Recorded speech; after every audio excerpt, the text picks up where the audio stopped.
between a Windows XP and a Windows Vista theme, and you still have some Windows 98 elements in here as well. You see you have most of the Windows 98 icons, but you have this background here, which was like from one of the Longhorn betas, and you have this very nice themed taskbar down here, which kind of reminds me of Windows Vista.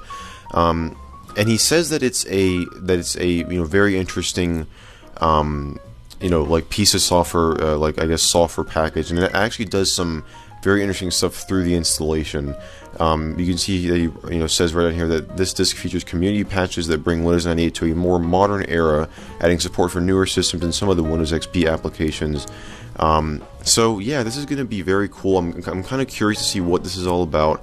And he did mention in another PM that he would want to see kind of how it would be, like how that the Windows 98, the $5 Windows 98 PC that I've showcased in many videos. I actually have a whole playlist, I believe, with the $5 Windows 98 PC. He thought it would be cool if I did the video on that rather than doing it in a virtual machine to kind of see how it works on real hardware. And I thought, yeah, that's a great idea, because I usually do these like unofficial Windows things in a virtual machine, but since this one was kind of designed for real hardware, to be used on a Windows 98 computer, I thought, why not try it on the Windows 98 computer that I have? So that's what we're going to be doing. I've already burned a CD with the software on it, and we're going to be switching over to the Windows 98 PC momentarily here, and I'm going to kind of go through the installation process on there.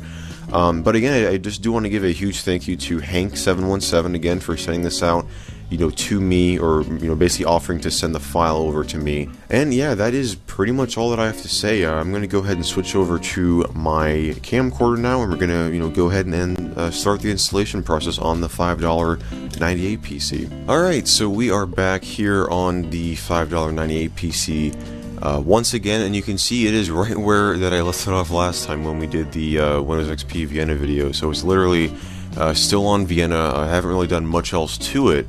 But today we're going to be once again installing another version of Windows on here, which I've done so many times. I always have to end up reinstalling Windows 98 because I always want to put this PC back to 98 because that's what it kind of was, intended to, be used for.